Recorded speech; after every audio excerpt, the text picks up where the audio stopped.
Nukubera icyo abazungu bashaka kumwica kumuvutsa ubuzima. Bamaze kubigerageza inshuro 18 zose bakoresheje ba mudahusha, ibiturika, uburozi, zamaneko z'abicanyi ruharwa, ariko bose byarabananiye. Uwo nta wundi ni Captain President Ibrahim Traoré w'igihugu cya Burkina Faso w'imyaka 34 y'amavuko, akaba president muto muri Afrika.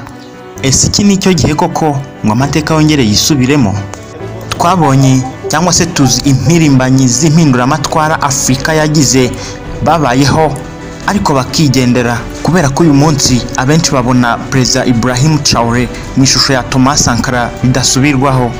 Uyu President Sankara yari umuyobozi wicisha bugufi cyane, wigenderaga na moto, kandi yahoraga haranira icyateza imbere igihugu cye, akagendera kure ukuboko kw'abazungu n'imiyoborere yabo aho ivi kagera.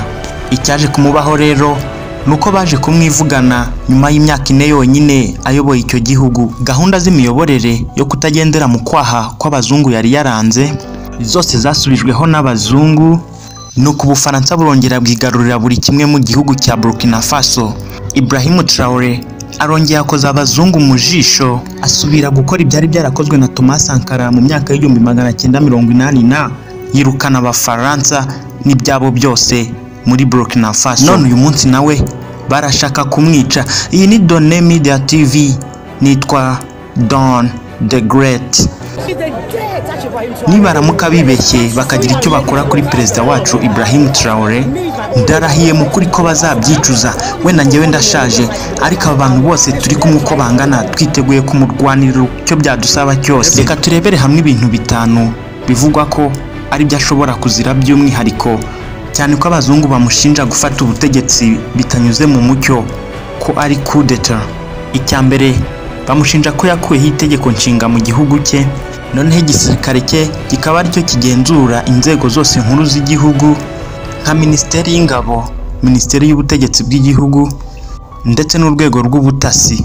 Impamvu ya kabiri, bamushinja ko yakuyeho gahunda y'amatora mu gihugu cye.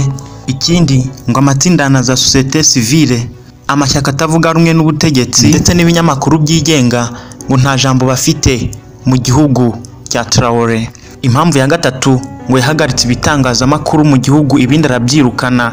Ikindi kandi, ngo yakuyeho gahunda yo gutanga ibitekerezo ku baturage binyuze muri gahunda no mu burenganzira bwo kuvuga ibyo batekereza.